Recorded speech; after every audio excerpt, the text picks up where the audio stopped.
In the world of business, not all deals are what they seem. Fortunes rise, empires crumble, all with the stroke of a pen.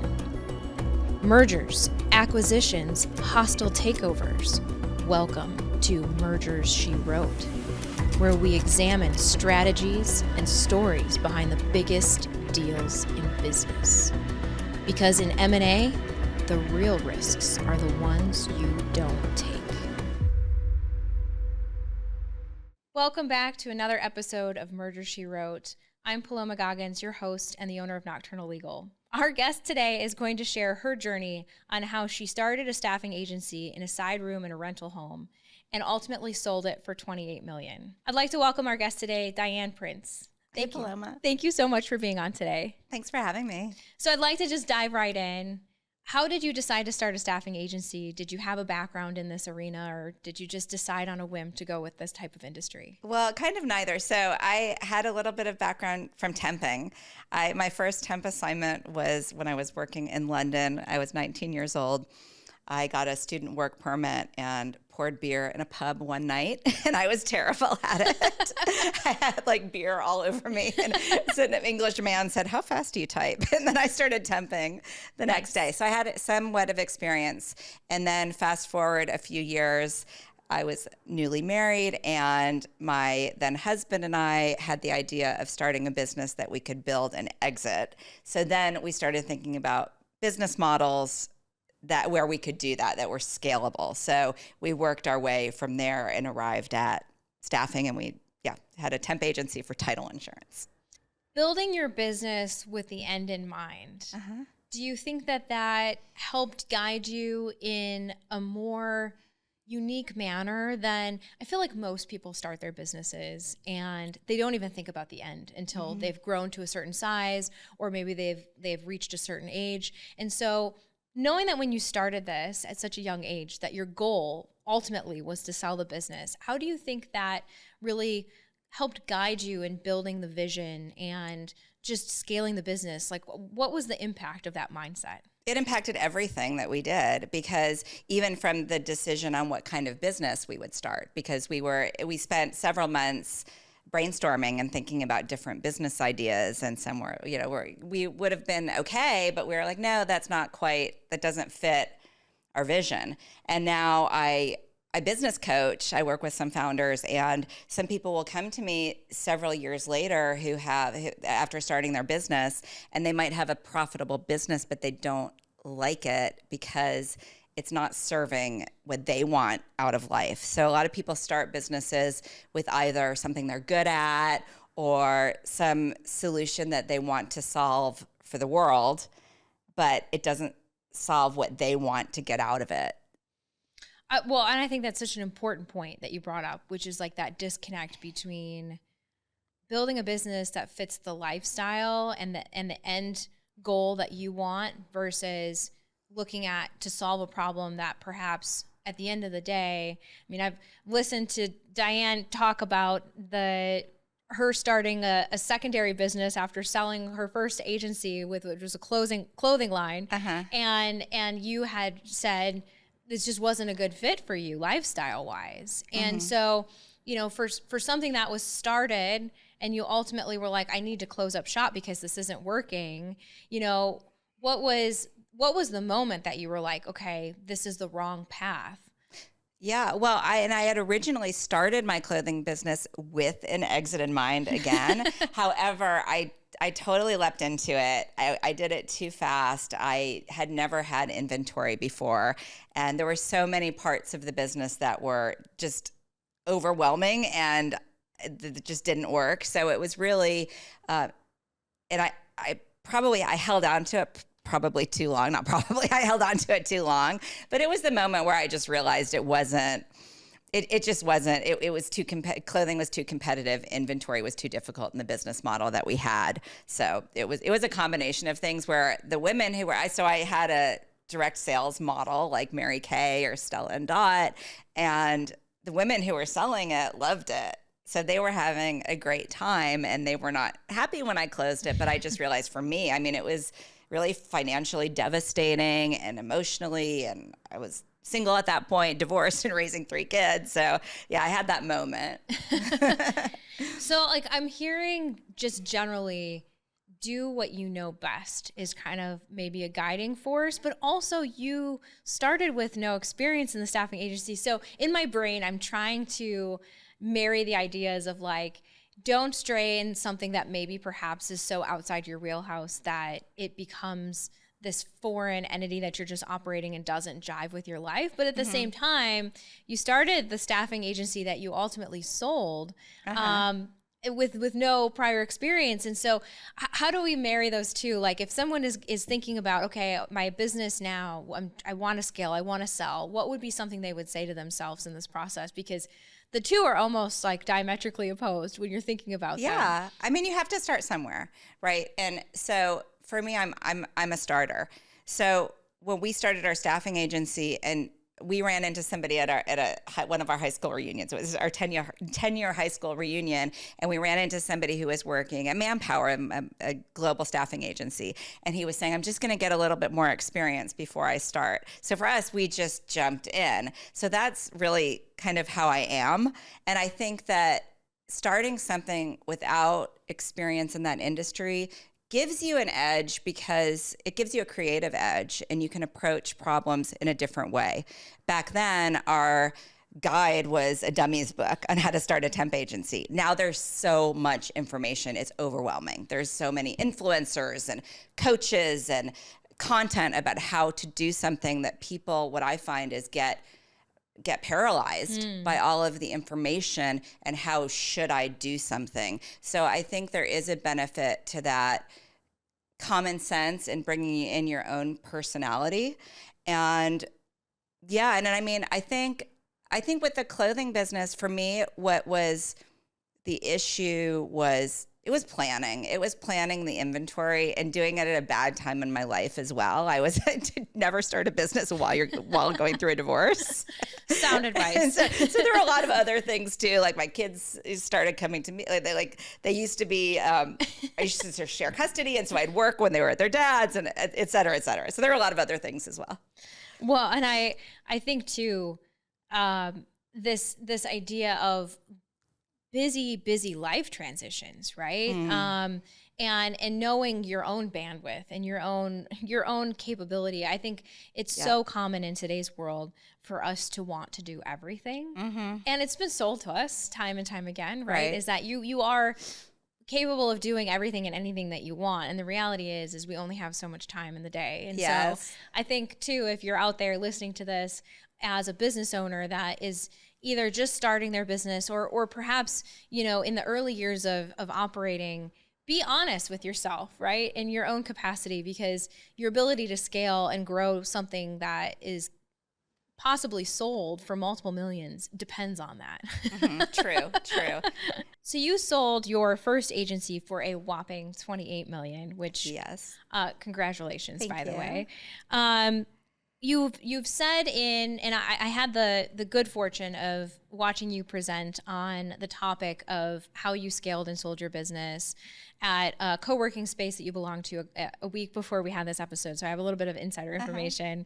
But you had said, with $1 million weeks, which is amazing, an incredible accomplishment. How does one go from starting a business and getting the first client to $1 million weeks? Because I feel like so many business owners know success, but this idea of success where you go from point A to point B, point A being starting from scratch, to point B being like just crazy wild success. Most people look at that and say the point A to point B, I have no idea what that looks like in the middle.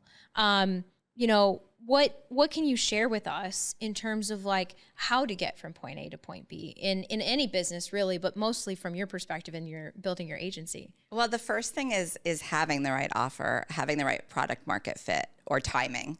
It can be said in different ways, but you have to have good timing for your product. So for us, for a lot of reasons, we did title insurance staffing, and for a lot of reasons that I won't go into, it was a really good timing in the market and where we started in Southern California. So that was one thing. We had good timing. We also did not stop. We were very disciplined and super driven and just kept on going. We also built a stellar team. Some people, most people kind of undervalue the importance of having the right people on your team. You cannot build a business like that with having underperformers. So it was the right team, relentlessness, just grit and hustle, all that stuff you hear, and having good timing. When it comes to grit and hustle, I feel like there's so much discussion out there about, hustle is good, hustle is bad, hustle is a nemesis for work-life balance, hustle being the inevitable ingredient to success. What is your perspective about hustle? I think I'm hearing that you're saying it's a necessary evil or ingredient to your success, but like, to what degree do you think hustle was part of the success of your exit for this first agency? Do you feel like the hustle was consuming, or was it a good level of hustle? Everybody's different. Everybody has a different personality. So we thrived on it. Today, we're sold on the idea of having a business that works without you. That is, I think that's a pipe dream. There's got to be some kind of hustle now, and I'm saying this from somebody who I provide offshore teams, and I actually today in my business, I'm not such a hustler anymore because it's a different stage in my life. I don't know if I'll build an 8-figure business. I'm not sure. I have a very different vision of where I am now. And my team does do most everything that I don't want to do, or that's not my high value tasks. But I still am obsessed with my business. However, I work nowhere near what I did. That I was doing like 80-hour weeks. Now it's more like 30.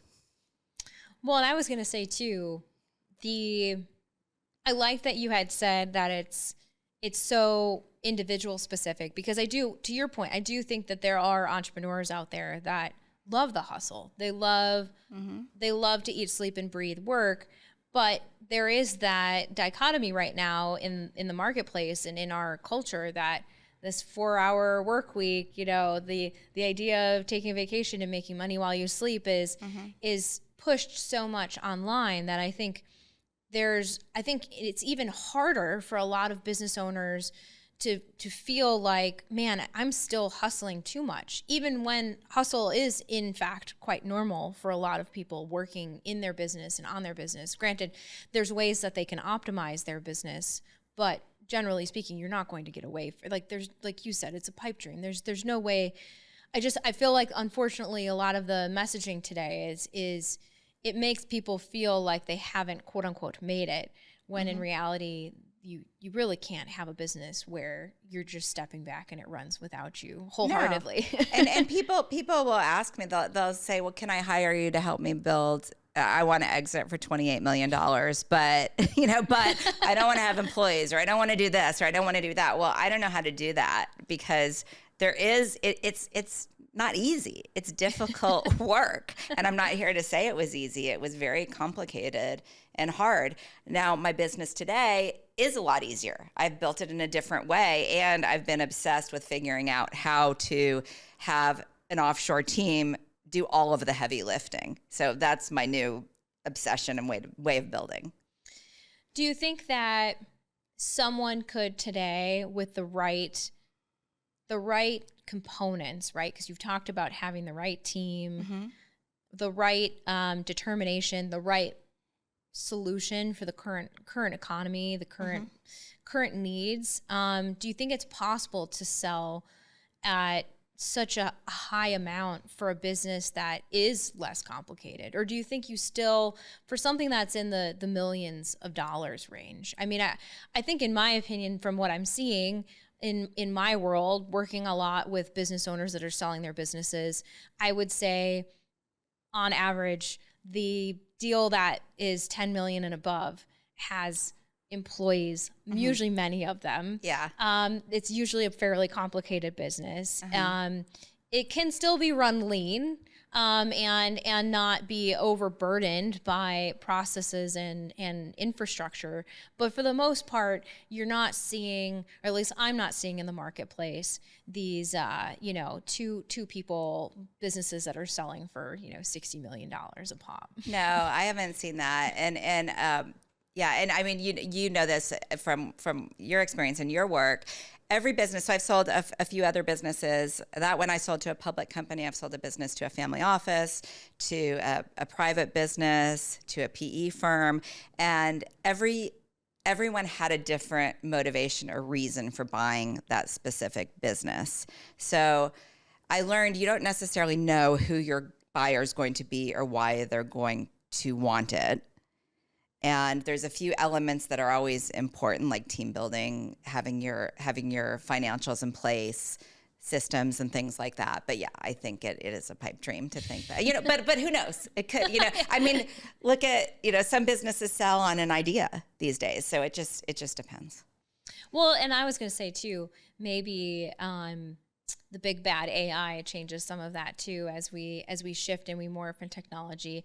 Granted, there's always going to be industries like staffing agencies where the human component is hypercritical, because I don't think we're anywhere close to having AI truly, even though that is the scare tactic on social media right now, replace human workers in so many capacities. I mean, certainly there are some jobs that are, I think, far easier to replace than others. But when it comes to the technical and thinking work of a human, it's so hard to replace. So, do you know the Builder AI story? Have you heard that story? No. So Builder.ai was a huge startup, and they got investors. Like, they had SoftBank. They raised $350 million, and their idea was, or what they did was, they built apps with AI. So you basically shared your idea and they built the app. Well, it turns out they had hundreds of humans in India building the apps.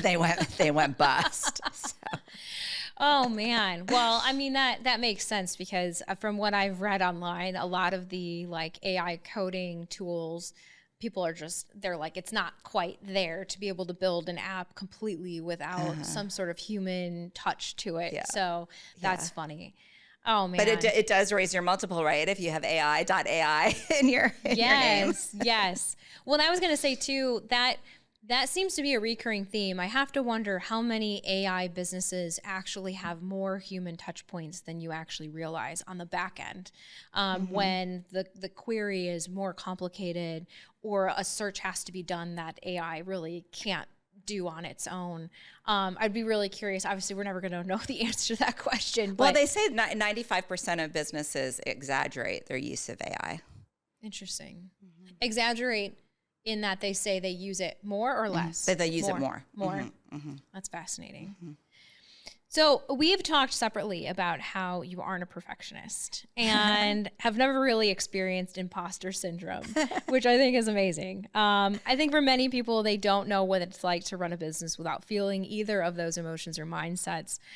What's your secret? Well, part of it is just probably how I am, just nature. And the longer that I've been in business, though, the more I realize that nobody really knows what they're doing. I mean, or how many people don't know what they're doing. And I think that really, when I realized that kind of early on in business, like, oh, this person who is in this prestigious title or whatever, and then becoming a business coach, all these men who have imposter syndrome, all these, sometimes we think, well, as a woman, we have imposter syndrome or this, but people just present it differently. So I think just realizing, and we're all imposters. I mean, no one was born with any of these, things that we're doing and random things in business, and we're just making it up as we go. So I guess I've always kind of thought in that area, like, why not me? If that person can do it. And the perfectionism thing too, I don't know. I don't have it in me, which is in some ways a weakness, because I don't have that attention to detail. And then I need to know that I need to build a team around me that does. The attention to detail. And I need perfectionists around me. Well, I can't tell you how much having you say, why not me? I love that. I love that times 1,000, because how many of us operate from the why me instead of why not me? And that mindset shift for most people in business. And to your point, no one is born operating a business, right? And so we are all out there figuring it out at the same time, having our own trials and tribulations, having hurdles to get over. And I love this idea because how many of us as business owners need to be told, why not you? And it has bitten me before. I've gotten burned by that with my clothing business. So my inspiration was Stella and Dot, and they had just sold, it was like 10% of their business to Sequoia for $38 million. And then I had that, well, why not me? I'd like that too. Now I have a lot of reasons why not me for that particular endeavor. But to your point, I think one of the things that I appreciate in hearing your story and hearing about the way that you've started your businesses is to just try it. I love that idea. Is like, there's so many people who are stymied by their fear of failure or their fear of maybe not achieving what they ultimately set out to achieve. And the only way you're going to find that out is just by doing it. Yeah.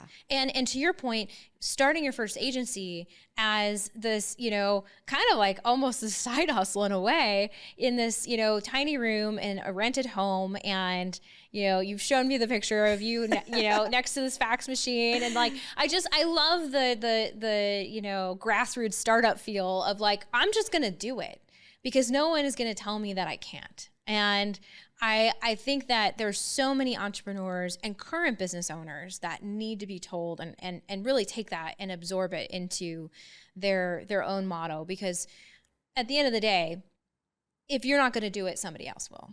We have limited days on this planet.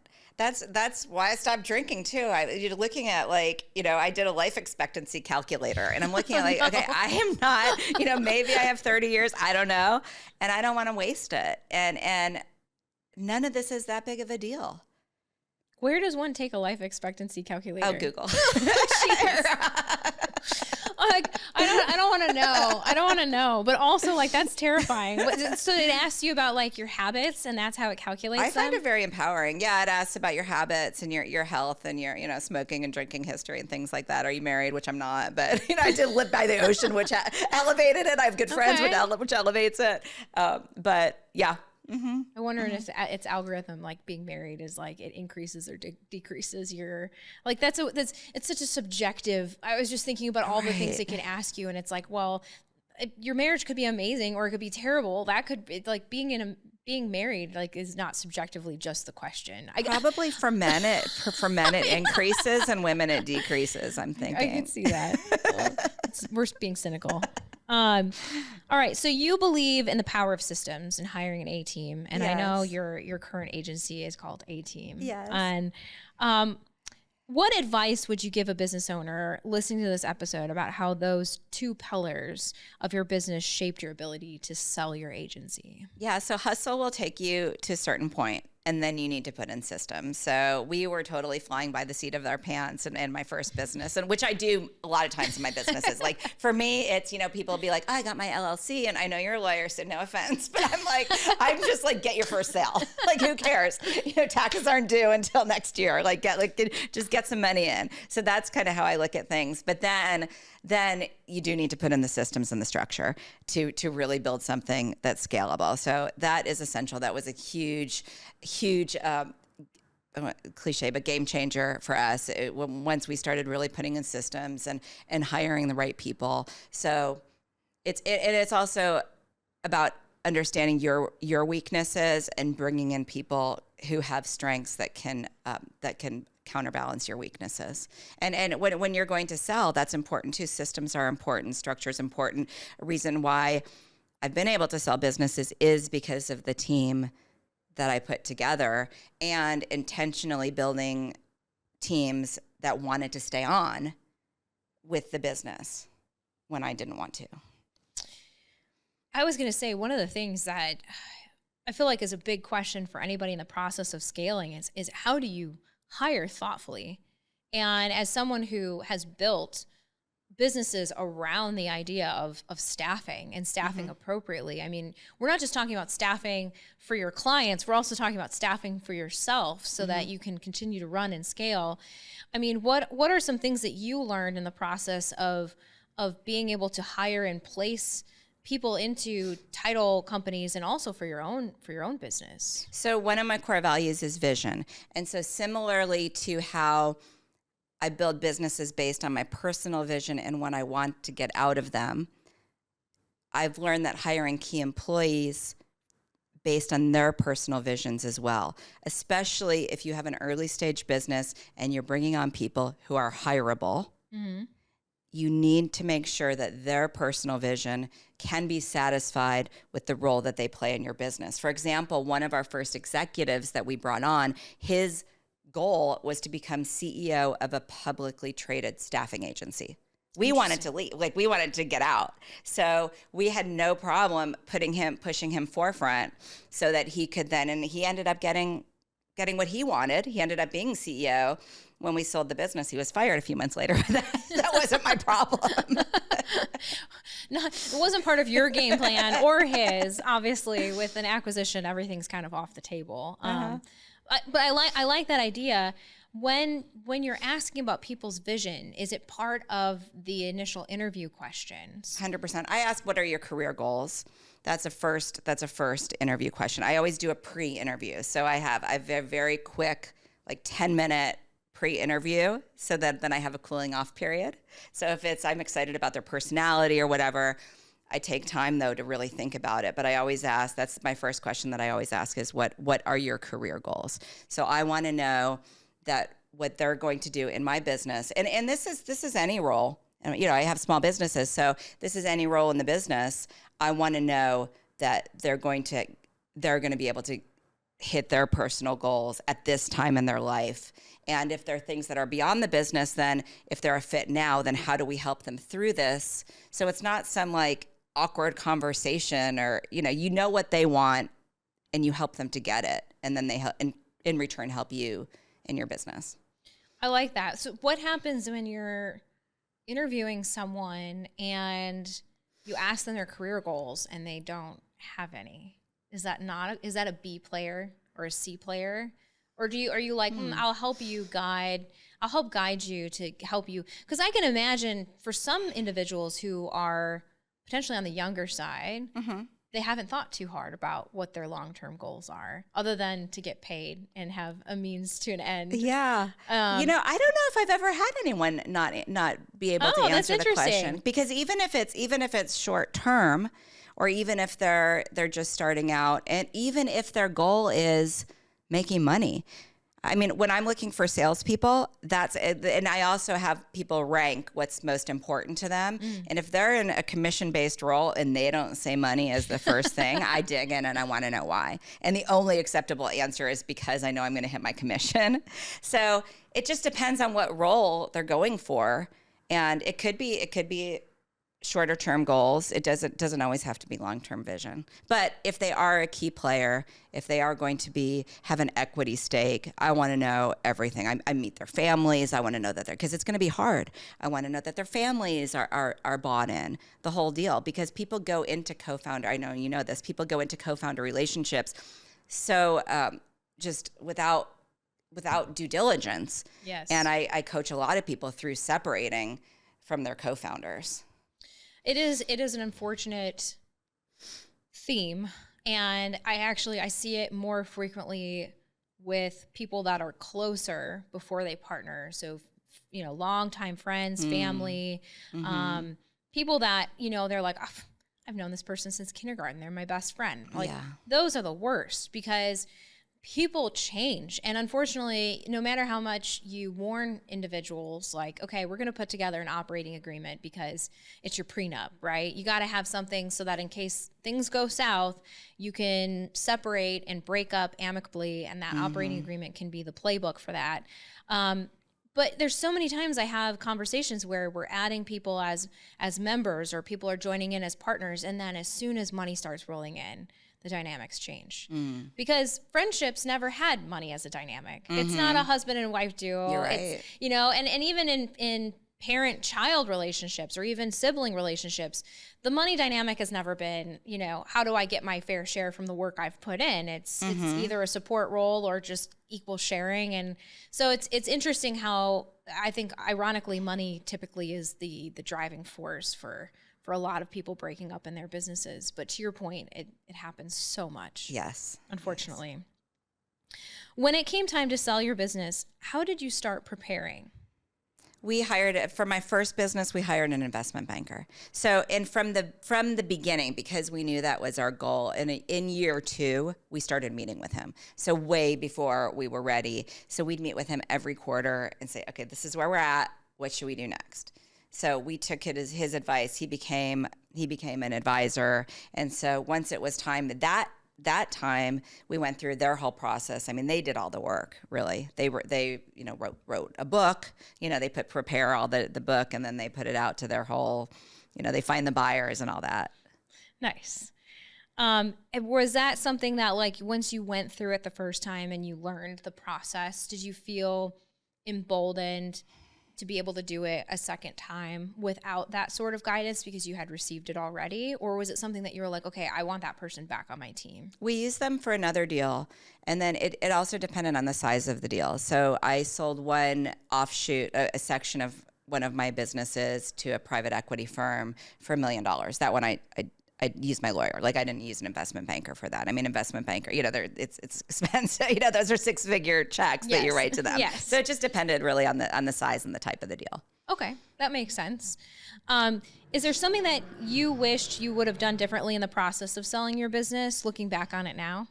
I guess in some ways for a long time I thought, well, maybe we sold it too early because we could have done more.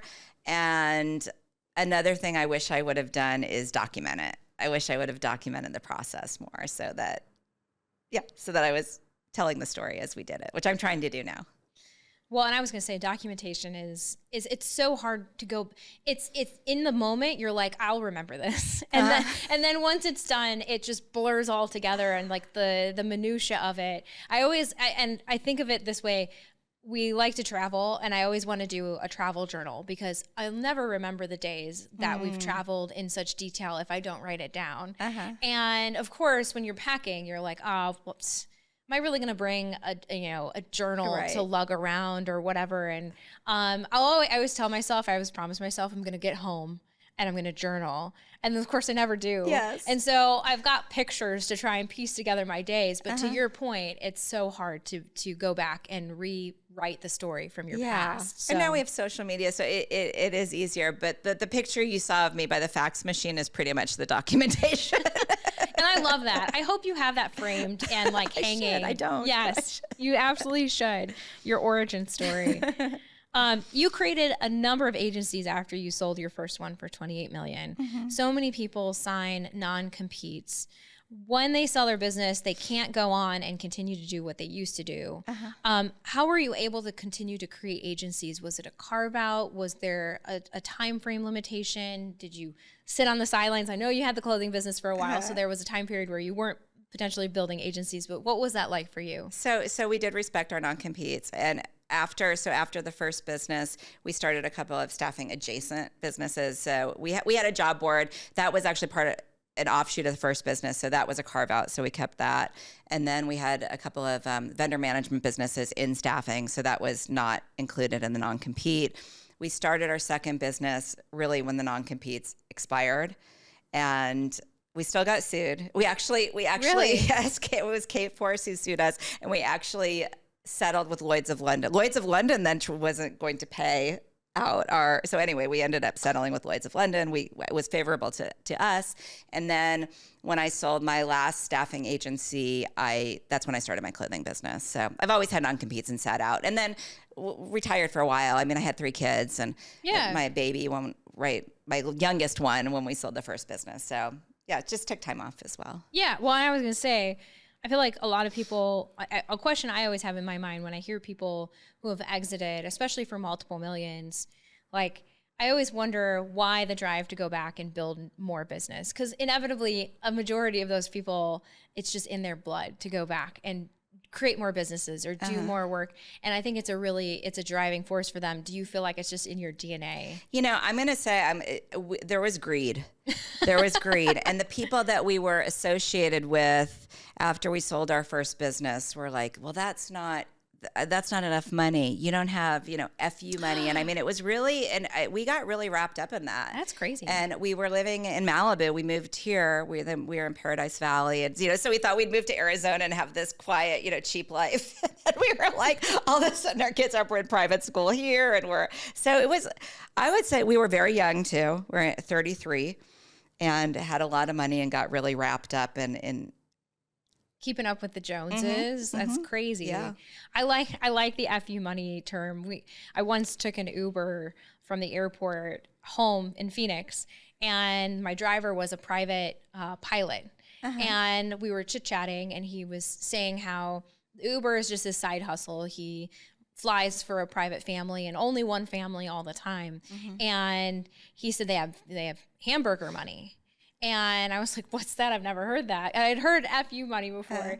And he was like, oh, yeah, they'll just fly to California for this burger that they like for dinner and come back. And I call it hamburger money. I've never heard that. And so as an inside joke now, my husband and I, whenever we're see a Rolls Royce drive down the road, I'm like, burger money. That is great. That is great. Yes. Rolls off the tongue a little bit easier. For a business owner aspiring to grow their business into the millions, what advice would you give them in terms of the necessary components or determination in order to accomplish this goal? Is there something that besides hustle, grit, the A-team, things like that, what could you tell someone who's aspiring to really grow and exit their business? Go step by step. Always look at what is the next step. So you have your vision, if you're wanting to go into the millions or whatever it is. And then instead of getting overwhelmed, because there are so many steps, just look at what is the next step and identify what are the questions that I need to ask next? What are the questions that need to be answered next? You don't have to know everything. It's just take it brick by brick. Well, and I think that is such sage advice because the mountain is steep and it's really big and can only get to the top one step at a time. Oh, so true. So we use that all the time when we're hiking and we're gassed, and it's like, okay, you can just the next 20 steps get you a little bit further. It's so true. I did a hike the Tour du Mont Blanc, which is 110 miles. That's with amazing. my daughter in Europe 2 years ago. And you're right, because I would look up and I'd say, are we going to go up there? And of course we were. That was the only trail. And it seemed so far. And then I started saying, okay, just one step, just the next step. Well, and I was going to say too, once you get to certain levels, like I'm hearing in your story, right? You started from nothing. You wanted to get that first sale in the door. Like systems, great, you need them, but just get it going first, right? And then once you started things getting rolling, you're implementing the systems, the processes, like the team. At some point, you hit a threshold and convert over into arguably a very complicated and successful business. And I think for some people, getting to that stage, it's almost like they continually hit their own glass ceiling. I can't tell you. I talk to people in the trades, and people in the trades, especially in Arizona, they are drowning in work. And it's the best type of success, right? But they're so drowning in it that they can't ever find the time to start doing the work that's necessary to get to the next stage. And so a lot of times we have those conversations when they come to me and they're like, hey, I'd like to exit in the next 5 years. I'm like, great. We got to really carve out some time so that you can get these things in place. For someone who is struggling with time, key man or key woman syndrome, and I'm sure every business owner kind of hits that plateau at some point. What is the very next thing that you would recommend? Like when you get to that point where you're like, I have no time, is it the team or is it the systems? First it's delegation. So, and you can delegate putting the systems together. So what I do, and I have a delegation identifier, a free tool. I would start with that. What is one thing? If you list out everything that you do in a week, write it down. Write down everything that you do in a week, and then you can put it in a like a grid. Okay. And then you identify the things that you're really good at and you love to do, things that you're good at, don't like to do, and then, the bad things, is that, and so the things that you're not good at, don't like to do, or even not good at and like to do, those are things to delegate. So you can start small. I work with, one of my clients is a lawyer, and he started out and he was terrified to delegate. He even had a paralegal who was phenomenal, and he was afraid to delegate to him. And one of the reasons was he'd say, well, he's only 25. And then he also felt guilty for delegating. Once he understood, and I kept on saying, well, I was 27 when I started my first business. Like, just, it's okay. So once he started delegating, he started getting used to it and embracing it and loving it. But just start with even one thing. What is one thing that you can take off your plate? I like that. Well, I feel like you kind of married the two answers, which is like you should hire someone that you could delegate to, so you could put the system in place. Is that the accurate statement? I would say so. Right. And also, if you're just starting out and you're at the point, because it's realistically, a lot of people do start out and do everything. That's kind of a normal beginning of a business. Treat everything like you're going to systematize it. Treat everything. So if I'm starting a business just by myself, I'll treat everything like, okay, what is the process? And envision myself training somebody to do the work just right from the beginning, so that things are as documented as possible. Well, I was going to say that resonates so much on my end too, because I always try and advise my clients, let's build the business with the end in mind, which it's so hard to do when you're just getting going or you're in your infancy. But it's so much easier to do that than it is to go back and implement the systems, put together the SOPs, fix the lack of contracts that you have in your business, all of that. So 100%. Well, this has been a fantastic conversation. I would love to continue this conversation another time. I think there's so much that you have to share.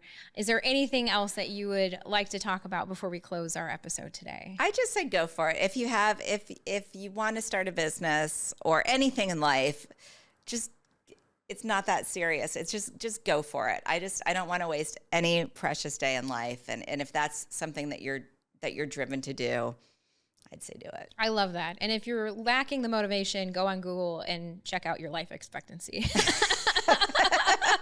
Exactly. Well, thank you so much, Diane. Thanks, Paloma. Thanks for tuning in. If you enjoyed this episode, please like, share, and tune in next week. In the world of business, not all deals are what they seem.